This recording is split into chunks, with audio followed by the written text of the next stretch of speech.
Well, you know, when we should move over. Are you going to be up the whole time? Yeah, I'll just. Oh, okay. Then you don't need to sit. Okay, great. Okay. Fine. All right. Lee, just give me the quick 15-second. On go to? Introduce you. Or me? Go to first. Okay, go to. We're the leading location-enabled mobile content network focusing on WAP. Awesome. Okay. And just the couple of metrics if you want. We've delivered a million page views, local search information on the phone in the last few years. So that's kind of a total real world experience, you know, not just talk here. Local information. Please. Sorry, Michael got called into a radio interview. We're going to start the next session on mobile advertising. You'll figure it out. And to begin the session, our moderator will introduce a presenter, IQ Zone, and then we will have the panel discussion following the presentation. Excellent. Good afternoon. Hope you guys are all shaking off the after lunch haze that I'm sure all of us have. I thought what we'd do real quickly is just have people introduce themselves, and then IQ Zone has a presentation for us. This space of mobile advertising, if you guys have been around mobile for a while and all of us have been paying attention, is a pretty hot space right now. There's been a lot of, in minimal venture investing in the space, revenues, you know, hopefully still to come in terms of being a real business. Let's see, why don't we just start from the end and have folks just introduce who they are and their backgrounds. And then, Michael, you're up on IQ Zone, and then we'll do the panel after that. I'm Michael Bates. I'm the CEO and co-founder of IQ Zone. Bob Bilbrook from Newegg. I'm Director of Business Development and Emerging Technologies at Newegg. Saj Cherian, Virgin Mobile. I head up our new data science team and help lead our mobile advertising business. I'm Lee Hancock. I'm the CEO and founder of GoTo. And the one thing I might footnote is that we filed patents and started this operation in '96, so we were way ahead of the game. And a gentleman named Michael Bale, who runs Connected Life Monetization, or I guess he's GM of Global Monetization now, is going to be arriving in a limo in a moment, I think. So he'll be here momentarily, in a cab, rather. Michael? To attempt to relieve you of the food coma after lunch, that was a pretty good lunch for a conference, I thought. We've got a short video that I'd like to roll, which will show each of you how you could literally place a classified ad from any of your camera phones here in a matter of 60 seconds. Could we roll the video?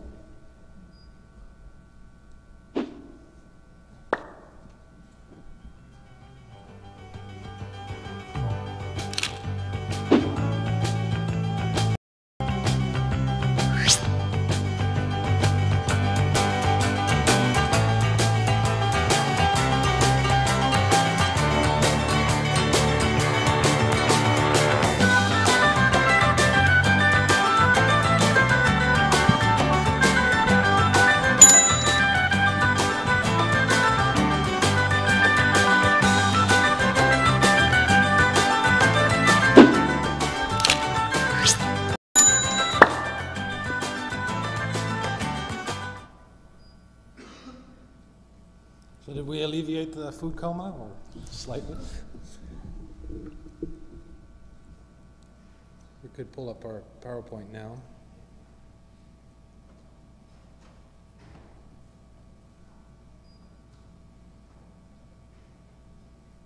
A lot of these statistics are very familiar to you, so I'll be very short in terms of with them.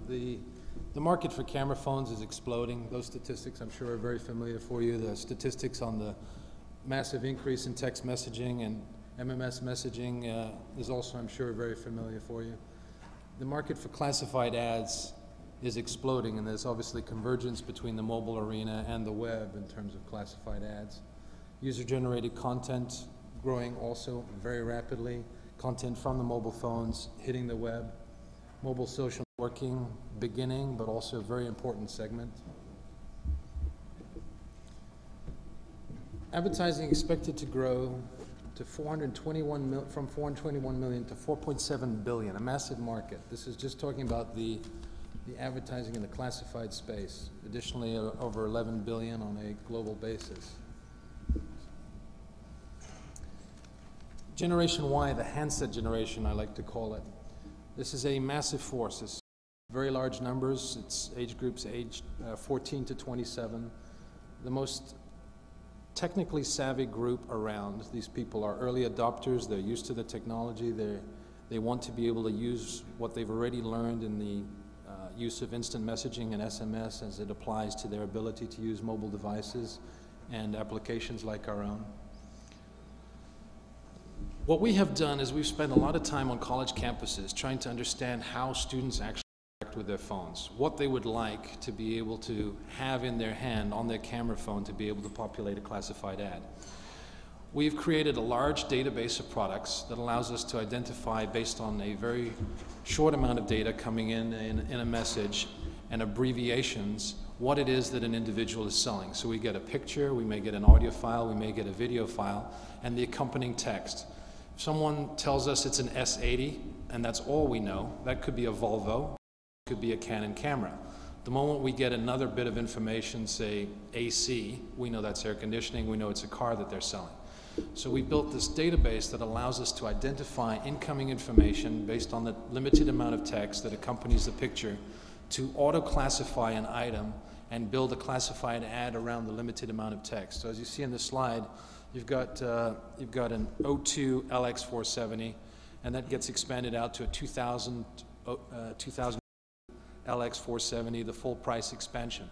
So we translate the language that they're already using with all the abbreviations into English to be able to populate an ad out to the universe of classified sites. There's over 80,000 sites that offer classifieds. It's a market that's growing.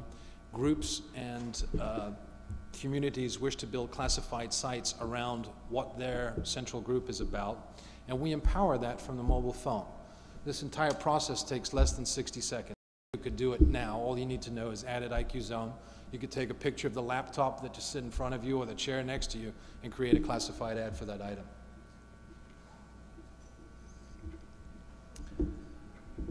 Another important component of this is the real-time component. If you've got something that's perishing, you've got tickets to tonight's game and you can't go, you can literally create an ad for that item and connect with people in real time. The gentleman next to me could be placing an alert for tonight. The moment I create an ad for them, he would get an alert to his phone, and we'd be connected in real time on that experience. We're at the epicenter of this convergence between mobile activity, the classified sites, and the communities. We collect information from our users based on what items they're selling, where they're selling them from, what items they're looking at, to build a large double opt-in database that provides a silver for advertisers to be able to create a rifled approach, unparalleled before, to the most important screen, the screen that we all carry around with us, the mobile phone. That is IQ Zone in a short. Thanks for your time. Thank you, Michael. So as we get going, maybe a little bit of backdrop, and lock in with the panel here, and we'll start debating some of these issues, and certainly questions from the audience are greatly appreciated as well. For those of you that have studied advertising markets in general, you may know that depending on who you exactly listen to, the overall ad market's about $350 billion. Some people say maybe up to $400 billion overall. A very small percentage of that has gone online. Estimates are roughly 15 to 20 billion. So yes, it's around 6–7% of total ad spend has shifted from old media, as it were, or traditional media, to digital or interactive media. So when you step back and think about the valuations of a Google, a Yahoo, and Quantive, recently acquired by Microsoft, and a few others, are all based on the fact that only 7% of overall advertising has moved digital. And depending upon the statistics that many of us look at in mobile, somewhere between about 150 million to 400 million has started to move over into the mobile world. So this is an area where there's, at least hypothetically, as we all believe, I'm sure on this panel, a lot of growth, and more of that roughly 400 billion is going to start to shift towards online, and online into leading edge areas like mobility. And I think a lot of the folks here on the panel are the pioneers of making that happen. So in that $400 billion shift, I'm going to start with Saj, maybe, because from an operator perspective, he probably has seen a lot of us come pitch him on ideas and seen a lot of different companies out there. And Saj, I was going to ask your perspective, if we could start out, please, on the state of the market. Where are we on that journey, and give us a view of the market landscape as you see it, both companies and the players in the space, please. Sure. Well, that's a pretty open question, but I'll take that with two thoughts. One is from a community much like here, where you have a lot of folks that are developing mobile advertising companies. We've been talking to a number of those who have approached Virgin Mobile, trying to build businesses around our youth customer base. For those of you who don't know, Virgin Mobile is focused on the under 34 segment. We're a prepaid company. We're a joint venture between Sprint, Nextel, and the Virgin Group. And so we had a number of companies coming to us saying, hey, we want to offer you a mobile advertising business. And I think the thing that jumped out for us, and the two questions that we always ask whenever we're talking to someone is, well, what do advertisers think? And if I get a blank stare, that's a cautionary tale.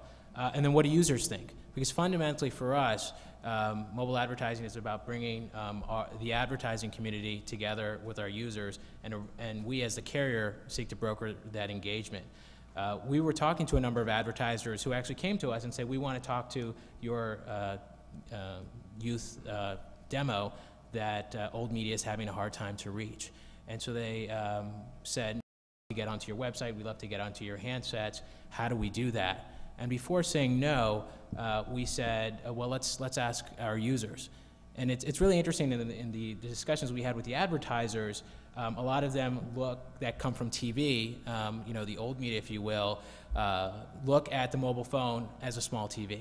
And so instinctively they're saying, okay, we're not going to do a 30-second spot, we're going to do a 5 to 10-second spot. That's their sort of instinctive view of the mobile.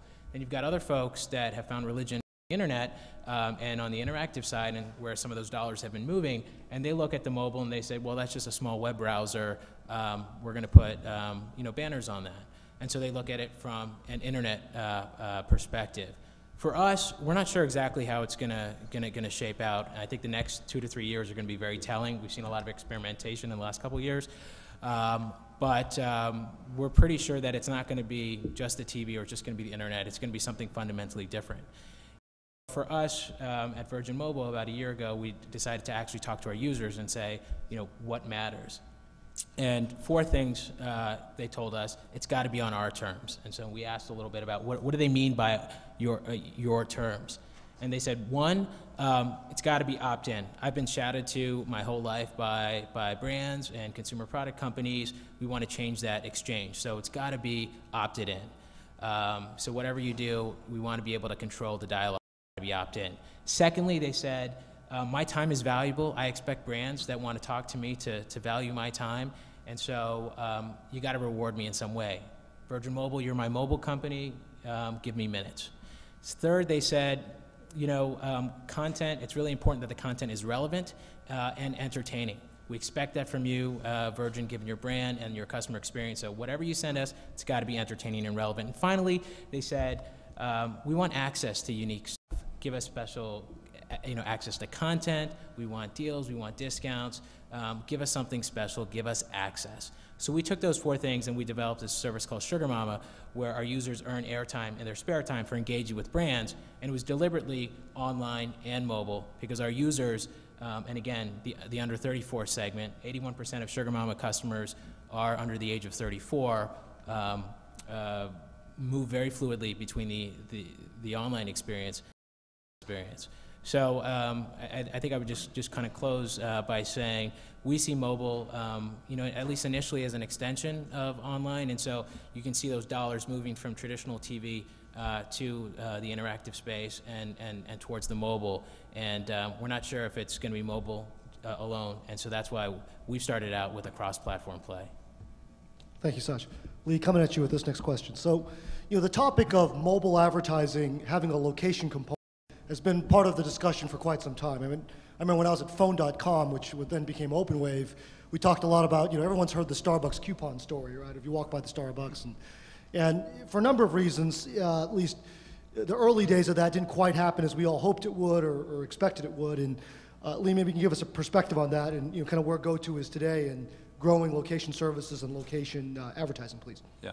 Well, we launched the first service in 1999, and we actually very good uptake on it. But it was too early, and then you got involved in the dot-com meltdown. One of the things where we are today, and it's interesting because in the last few years we've delivered over 1 billion WAP page views of local content and local search results. We started as a mobile Yellow Pages, so it was all about where are we, you know, what's close to me. And we've kind of become a media company now. We're selling a lot of other advertising. Location is a very key element. It's one of the very unique things about the phone. But the other thing unique about the phone is that it's always with you and always on. And I still think there's a lot of room for improvement in local search, in advertising that is localized. One of the problems you get into, and we run about 300 mobile websites today, all of them are localized. So if the carriers give us the information, we know where you are, you double opt in, or you tell us your information and we remember it. But one of the things that happens if you segment it down and say, well, I'm only interested in dining and I'm in this part of Chicago, it's hard to really drive the traffic you need to drive the revenues. So what we found, and by the way, we've been pretty successful in mobile advertising over the last couple of years, and the low-hanging fruit right now is not local search. It's people building brands. Mobile consumables is probably by far the biggest advertising budget that's being sold on mobile today. You mean ringtones or wallpapers? Yeah, ringtones, games, you know, downloads, anything that can be bought on the phone, because the advertisers are direct marketing. And if you're on the phone and you direct market, someone can buy right there on the phone. But you are also seeing brand builders, you know, the General Motors, the Acuras of the world. And, you know, we have a great client, great customer, you know, very large advertiser in mobile, Acura. And honestly, a relatively small piece of what they're doing is find the dealer. What they're really trying to do is engage users, build their brand. They have a particular segment. They sponsored our Go to Golf site. So they went after that segment. And it's all about just engaging users, building the brand, telling them about the car. And yes, we do have a find a dealer, but you know, it's not that often that you buy a car, you know, once every few years. But what they're trying to do with their money is build their brand, build awareness. So I think location will be huge someday. It is unique in the phone, but today I wouldn't rely exclusively on that as either a business model or one that will drive enough traffic to engage users too much. Thanks, Lee. So look, all of us that have been in mobile for a bit know that one of the biggest challenges is getting software on the handset, right? You got to wait sometimes infinite number of years actually for the software that you want to actually get down to the device. And what I think we're starting to see in the marketplace, particularly around this advertising space, are people that are looking for ways around that problem. How do you actually get a good user experience on the device without having to wait for the handset software to be embedded, like MMS clients that took 5 years for that to actually happen in scale? And so perhaps, Bob, we could get a little bit of your perspective on what Newegg is doing, and I know you're taking a very innovative approach to bring new clients to the device. Thanks. I think in Newegg, our mobile agenda is kind of back behind wanting to give our user the most friendly environmental use pattern that we can. We've kind of specialized in that on the URL and the web-based side with Newegg.com. Today we enjoy about 8 million users, registered users on Newegg. So on the mobile space, what we're trying to do is penetrate a new marketplace in the mobile side with our asset services that we offer through AT&T. A project that we're working on presently is we're taking micro SD cards and we're bundling those with smartphones that we ship out to our customers. And we're using those micro SD cards to do a couple things. We're loading advertisement onto these cards to upsell services at Newegg, services and products to customers when they get these phones. So we're giving them a 1 gigabyte micro SD card. When they get that, now they want to put that in their phone and see what content's on there. When they do that, automatically the micro SD card launches a ad-based promotion to them. It may be a Newegg commercial, it may be a partner commercial, AMD, Microsoft, many other partners that like to advertise on our URL web-based site. They now are translating on over to our mobile site. We don't have to depend on the carrier for it because it's a truly side-loaded application. The other thing that in the future this micro SD card will do is that once it's loaded in the phone, it will actually go out and bookmark the deck of the phone with the Newegg.com/mobile content site, which we are building behind the scenes to complement our handset and activation services offering. This will allow the customer to go from that phone easily without having to be an expert on using deck and purchasing off the deck. They'll actually have the link there that they can just link back to and go to our WAP site and purchase more products from Newegg. We see that as a couple things. We're upselling the customer, we're doing a service ad. Our customers are very tech savvy, early adopters. They want to know what the newest and greatest things are, and now we're just adding that to the mobile space. I think also in this is we're giving our customer an overall service through mobile and a website, so we're actually touching on the 3-screen theory, because we do advertising on television also. So I think the overall mobile agenda does translate very well into our business that we've already specialized in on the website-based services. Thank you. Just a quick follow-up. It's very simple. I think there's 3 platforms in a mobile phone, and there's 3 parallels to the PC world. There's downloadables, there's internet browsing, or WAP, and there's messaging, or email. And if you draw those parallels and you think it through, you see which really worked in the PC world. Clearly, it's internet browsing. Downloads are very interesting and typically are a much better experience than browsing or messaging, but they're also extremely hard to get accomplished. Newegg's approach is very interesting, where you kind of combine the download, if you will, with the sale of the product, marketed online. That could work. But typically, downloads are extremely hard to get accomplished. Even Google and Yahoo, with all their masses, you know, they maybe have 1 million downloads now. It's really hard to get done. Where I believe you're going to see the bulk of mobile advertising take place is in browsing, probably. And the reason is this: there's a couple 100 million cell phones. They're virtually all web enabled. So you can virtually, on every one of those phones, if the person's a subscriber, access the wireless web. It's free, or sometimes it's bundled all you can eat. And I think you're going to see more and more push in WAP. One of the big problems over the last few years is there's not been a very good business model there. It was that you couldn't make money in WAP advertising because the carriers were prohibiting it, much like Virgin is still today. They're kind of saying, look, we're going to move. But now the big 3 in the U.S. are not only are they not prohibiting it, they're endorsing it. So you're going to see that happen. Messaging is going to be bigger in phones than it is online, because messaging is really dominant in phones. And it'll be interesting to see, you know, how that plays out. But you've got to remember, messaging is really just an email in your phone, and most people don't like email marketing. So we are going to have to tread very, very lightly when people start embedding advertising in emails.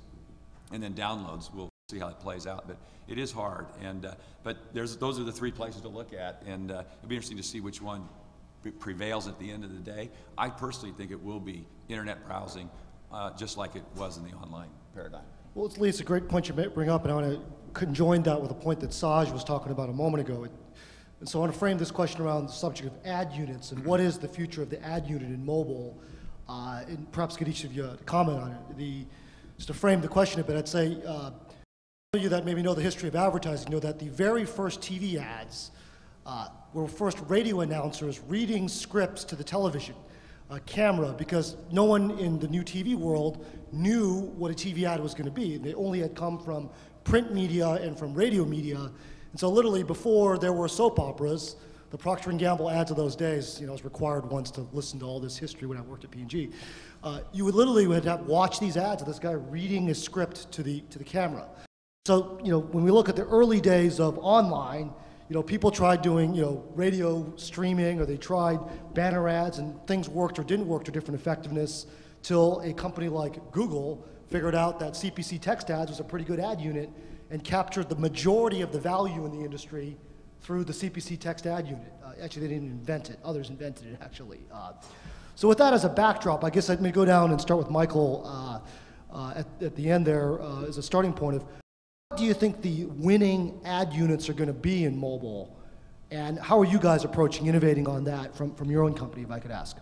Our bet is really by creating a large double opt-in database that is uniquely categorized based on the information that the user provides us, to offer an opportunity to advertisers to really have a rifle-targeted approach. If you're not providing information to the user based on something that they're really interested in, and it's going to the screen most important to them, that's on all the time, that's with them all the time, then it will become an annoyance in a very short period of time.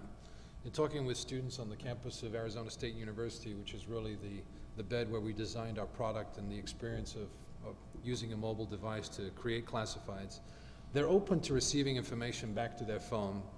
Our bet is that it's going to be on MMS coming back to them, but they want to be in the process and involved in the process of determining what's going to come back to them and have contextually linked to the items that they're looking for.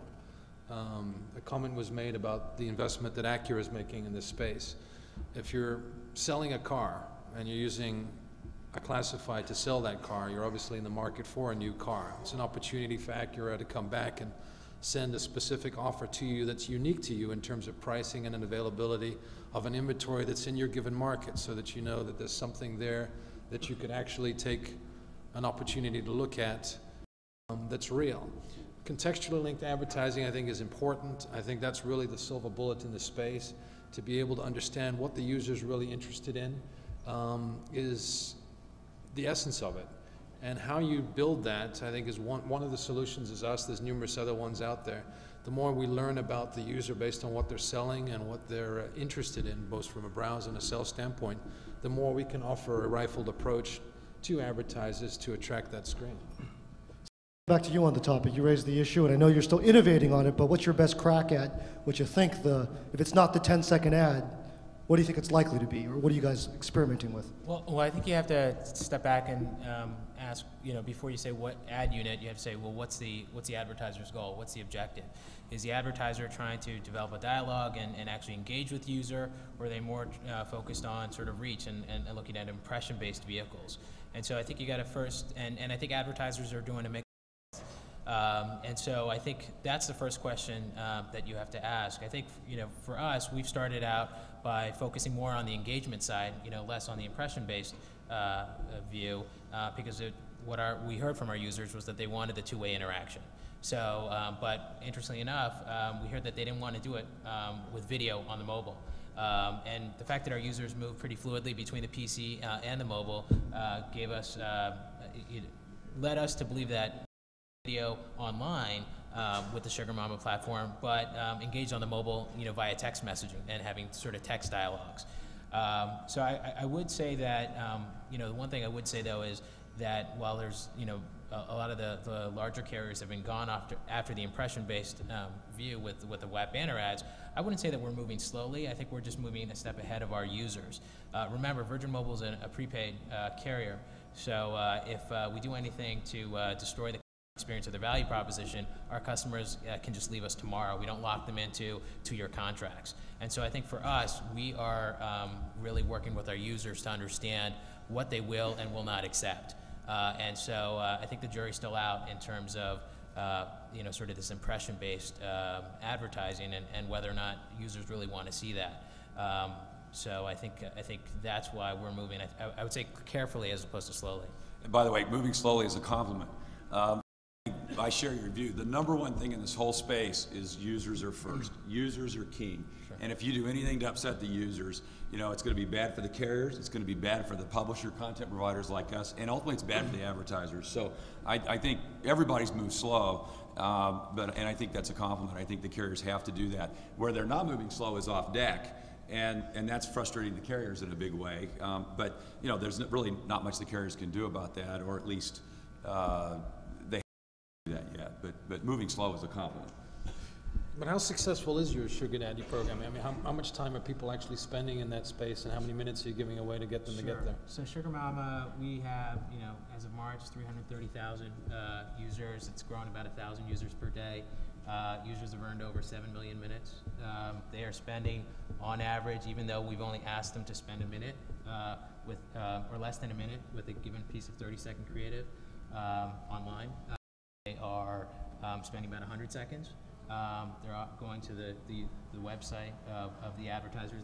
This is online, and we're seeing click-through rates of 5.5% on average, which is about 18 to 20 times the overall industry average.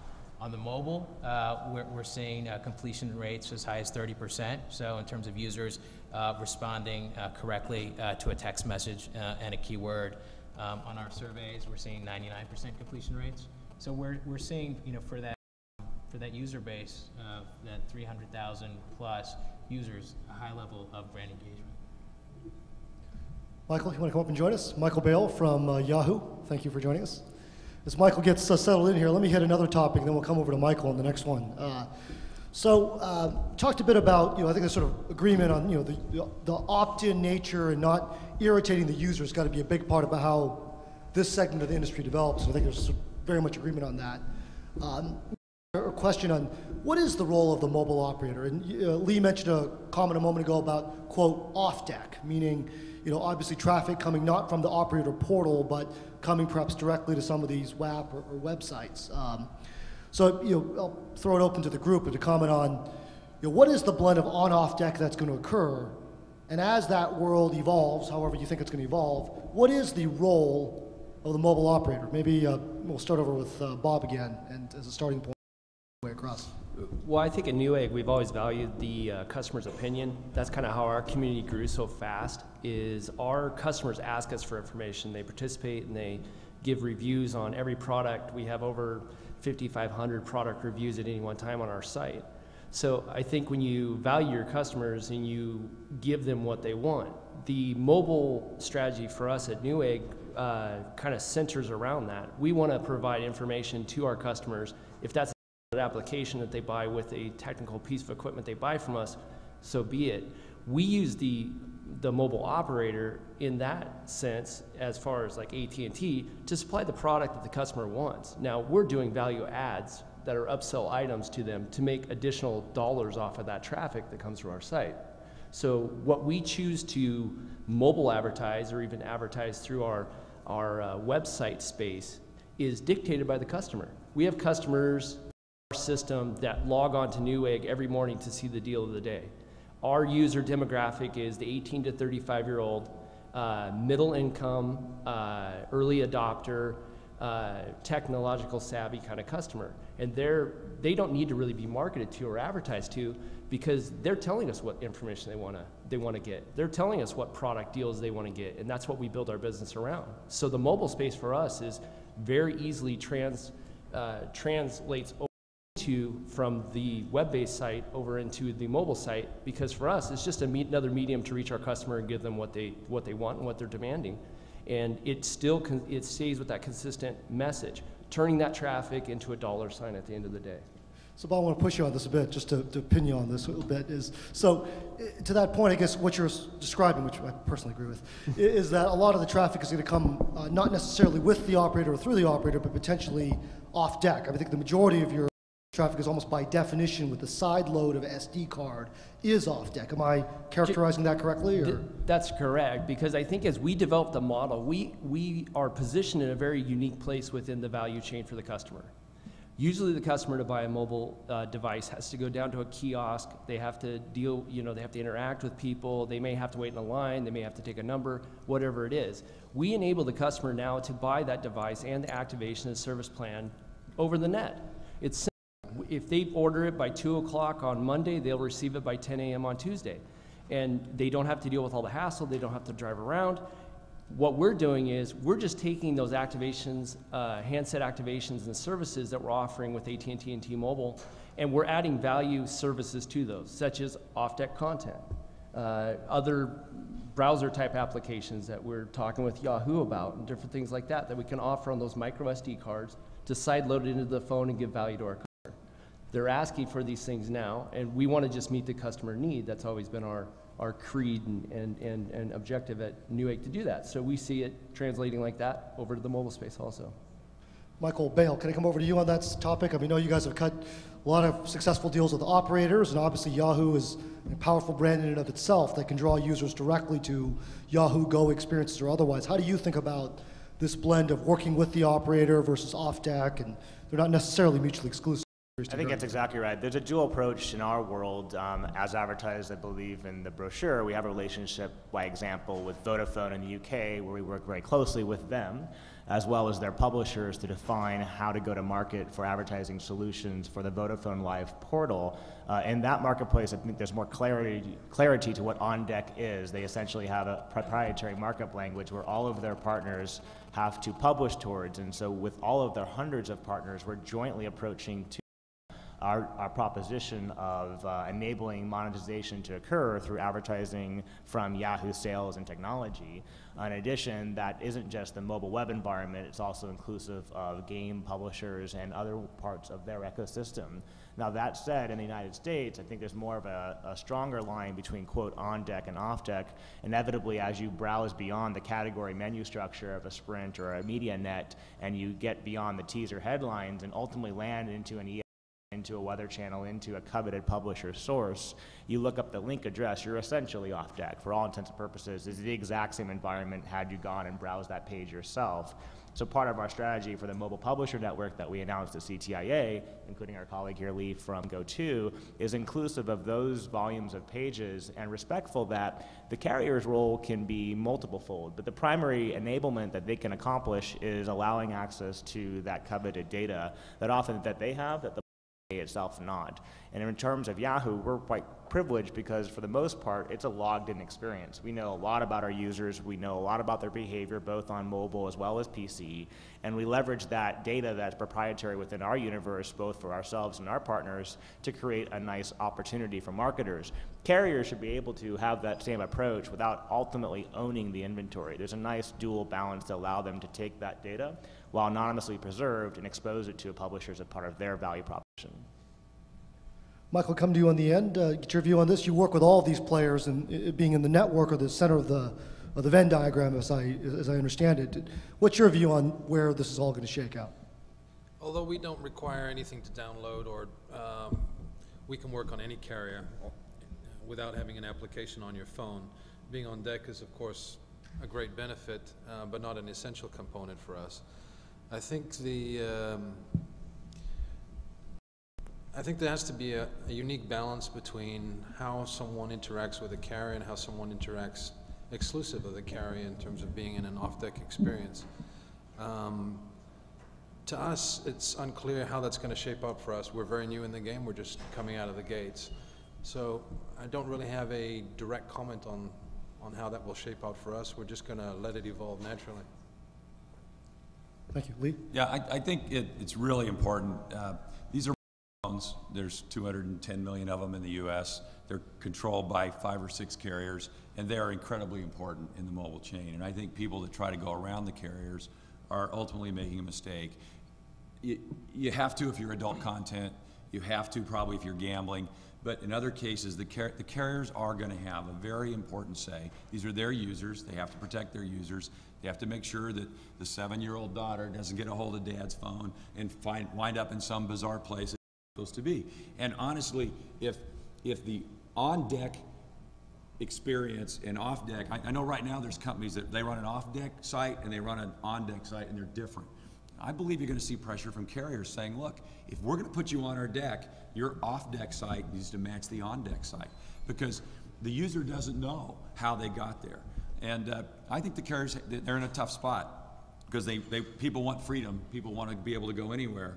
But the carriers, they have to be very careful to make sure that the users, have a good experience. And I think, you need both, but I think it's a mistake to think that you can have a successful mobile strategy ignoring or going against the carriers. Saj, give you the last word on this. Yeah, I would tend to agree on that, but no surprise there. Being a carrier, but we think of ourselves less as a carrier, and more as as a youth brand. And I think just to echo what Lee said, it's really we're focused on the customer experience. And so while we want to empower our users and open up the opportunities for them to experience the broader mobile web, we also want to make sure that expectations are set, and then when the users actually, when a user is led to believe that they can download a ringtone, that they can actually download that ringtone and actually be able to pay for it and download their phone. And so, for us, we have to be careful about how broadly we just open things up, because at the end of the day, the customer still views us as the key point of contact and point of call if something goes wrong. And so, if they have a bad experience, it's going to reflect negatively on us. And again, as I said, for us, being a prepaid, it's really important that every day we have to go to bat to make sure that we have the best value proposition, customer experience for our users, because they can leave us.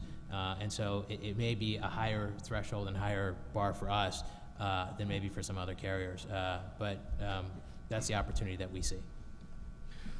Thank you, guys. Let's come to the topic, Michael, coming to you on this, on sort of the market structure and what is happening in the marketplace as you see it. I mean, obviously, Yahoo has been a major player in online advertising and arguably online advertising.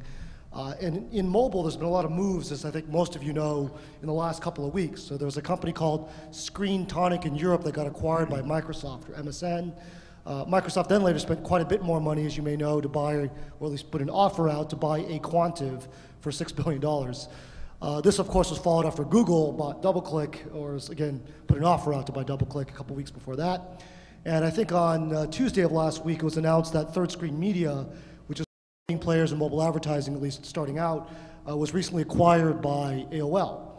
So there's been a lot of moves in online advertising in general and in mobile advertising in particular recently. And Michael, with your background from Overture and from Yahoo, I'd love to get you to interpret that for us, as well as, how would you describe the Yahoo strategy given all those moves?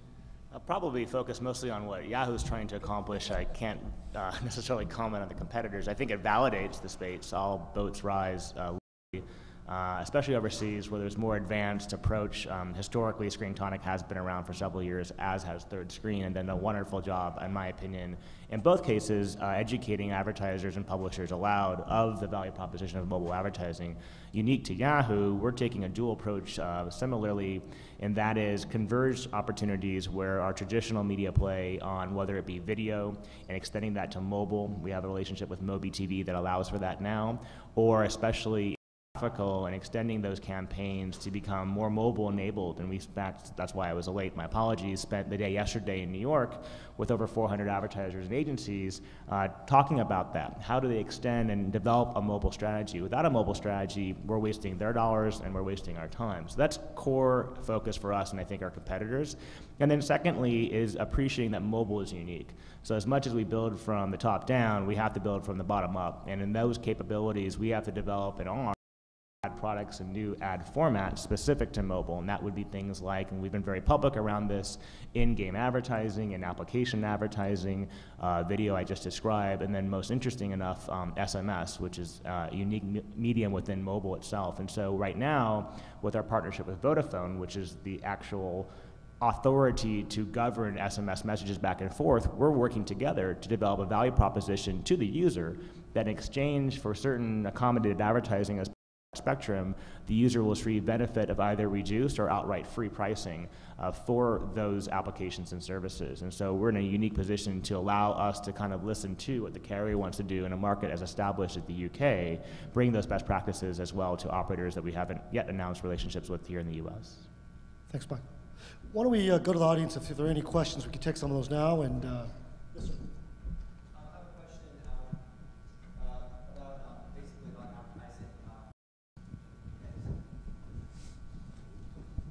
Maybe this is directed at Michael Bale.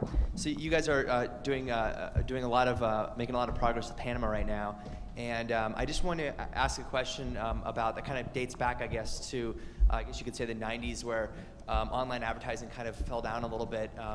I would say largely because they didn't have a lot of that historical data, weren't able to really provide value to the advertisers on impressions and clicks and conversions, and we really didn't know a lot about what user behavior was online. Obviously, we know a lot about that now. We can provide the advertisers with that information, but with mobile, it just seems like it's kind of a wild, wild west situation where we don't really know much about historical user behavior as far as clicking ads go. So how do you plan to kind of provide that information back to the advertiser? I think it's a great question. I probably will take my MMA hat and put it on, the Mobile Marketing Association, along with Third Screen and Sprint, to the advertising committee. And I think there's two fundamental things that in addition to mobile awareness among marketers need to happen. One is common formats. Right now they're across the gamut. The IAB is very involved itself recently today. In fact, there was an announcement from the GSM, which is the Operator Association, also for their interest to define ad formats. That's great to have collaboration, but having a common format is exactly what, until it happened in the 90s, handicapped ease of buying by marketers across multiple platforms. Once there is an IAB compliant format, over 70 to 80% of most publishers' revenues are derived as such, and it makes it easier for the marketer. And then secondly, your questions around measurability, and I think that's an important one. Back to Richard's question, I think that's core into what aQuantive and DoubleClick have produced, which is third-party based ad serving and auditability. It's an open question how that gets preserved now, looking at the ownership structures of both those firms. But that notwithstanding, enabling third-party serving so that the publisher and the marketer can feel confidence with one another that what they say happened, and that there's a third-party auditability that's neutral has to happen. Hasn't happened yet with mobile. It's very complex. But I would also argue there are a lot of leading folks, like Lee, honestly, who's been here for 7+ years, beating the drum, who knows definitively what users are doing, what's best practices, what's working, and enabling and extracting knowledge from people who've been pioneering this and putting that into an open format that others can collaborate upon is going to be instrumental for success. Which is you're finding, I think, is that folks like, in addition to MMA, companies like MES3107, companies like ComScore are trying to take a crack at extending their businesses from being just online to mobile as well. Maybe one last question, and then I think we're done, at least for now. And if there are not, I'm going to ask a question to the, then I'm going to ask a quick last 10, 15 seconds per panelist question, which is, what's the best actual campaign you've actually seen? I mean, we all talk about market structure, monetization, publisher ad format. What's actually working today? If I could just, that you guys have seen as a consumer or being in the industry. And Michael, Michael Bates, if I could maybe start with you, and any results that you've seen from it, and what's the name of the campaign? A specific campaign I wouldn't address. I think there's new things that are developing in this space. Some of the animations that have been spreading around virally from phone to phone to phone are reaching massive numbers. I think some of the small video clips that are being passed through MMS from phone to phone are also growing at very rapid rates. I think it remains to be seen where it's really going to shake up. But in my view, if it starts in viral and you're incentivized to send it to your friends, it's a successful campaign. That to us is going to be where we're going to spend our time, and I think that's going to evolve rapidly. Bob? I would agree with Michael. I think Newegg's approach, at least speaking for our company, is that the viral site that we already have, we'd like to translate that over the mobile side. And I think any campaign that has viral elements to it is word of mouth, and word of mouth can sell, word of mouth can destroy, word of mouth can do a lot of things because it's people's opinions direct to the source. So I think campaigns that are viral, campaigns that get people talking, I think those are the kind of things, and I think mobile's perfect for that kind of medium to do that. Sash, other than Sugar Mama, what's kicking ass out there? Yeah, it's interesting. I think in terms, I would say there, not to name specific campaigns, but of campaigns that are able to move across medium. So campaigns that are able to drive user behavior, moving from online to mobile to offline, so outdoor. For example, I think those are the campaigns where advertisers are really able to actually move the needle for their brands. Lee? It's hard to, it depends on what you're trying to measure in the campaign. The one that I would point to, and I think this is important because I believe advertising will enable a tremendous increase in WAP content. And I would just point to the golf app, which we only launched because Acura paid for it. And we've had well over 100,000 users visit that site, and it was something that would not have existed but for Acura sponsorship. And I don't know if that's something that you'd say is actually the best campaign, but I think you're going to see a tremendous amount of content develop over the next 4 or 5 years, or even 2 or 3 in WAP, that the only going to be there is because it's going to be funded by advertisers, because users won't pay for it. And so I think those kinds of things, you're going to see a lot of really interesting content develop because of WAP advertising. The campaigns themselves, measuring their effectiveness or what's good, is 2 different things, really. So it's the new soap opera. Yeah, it could be. I mean, I think you'll see. In fact, the genesis of that was a campaign, a media company or an ad company, excuse me, that said they had advertisers with but no content, and they said we have a problem. There's no mobile content that we want to advertise around. So they were spending money to create the content. That's how that whole thing came about. Michael? I'll finish on a perhaps different spin. In Japan, when we launched mobile sponsored search in 2004, we decided to introduce that at brand new pricing, essentially. Rather than leveraging the PC-based price for keywords, we reset everything at 9 yen, so $8 and 8 cents US dollars. And so when we observed within 3 months that keywords in career, personal finance, and communities, which is more dating, exceeded their equivalent on PC, we knew there were successful campaigns. The hidden trick behind pay-per-click-based marketing is that it actually works for the marketer. As long as they understand the measurement, they're going to continue to reinvest. And the astonishment that we saw was they were seeing actual conversions, and the environment in Japan allows for it a little more readily, to the effect of 40% plus, that they were reinvesting at a faster rate than their PC spend. Please join me. Thank you to our panelists for an excellent discussion, and thank you guys for your time. Thank you.